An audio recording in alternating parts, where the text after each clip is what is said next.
Nickname হচ্ছে জিনাত।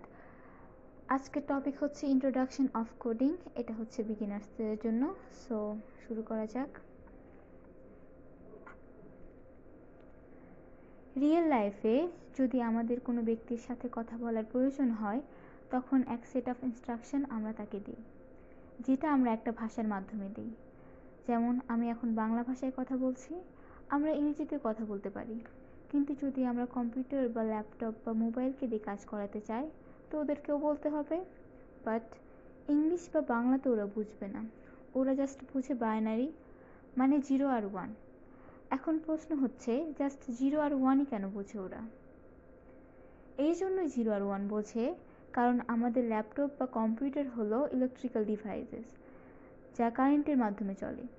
তো যখন সার্কিটের মধ্যে কারেন্ট যায়, এটাকে আমরা রিপ্রেজেন্ট করতে পারি 1 দিয়ে, আর সার্কিটের মধ্যে কোনো কারেন্ট না গেলে এটাকে আমরা রিপ্রেজেন্ট করতে পারি 0 দিয়ে।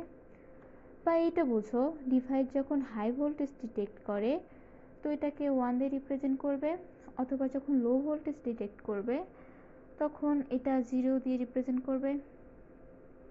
তো মনে করো, আমাদের রিয়েল লাইফে যে ডেসিমাল নাম্বার আছে, এগুলোর মধ্যে 0কে we can represent with 0 in binary, বা ডেসিমালের 3কে we can represent with 1 in binary, and ডেসিমালের 4কে we can represent with 100 in binary. এই একইভাবে A, B, C, D, E আর স্পেশাল ক্যারেক্টার্স যতগুলো সংখ্যা বা এলিমেন্টস আছে, এগুলাকে 0 এবং 1 এর কম্বিনেশনের দ্বারা আমরা কম্পিউটারকে বোঝাতে পারি।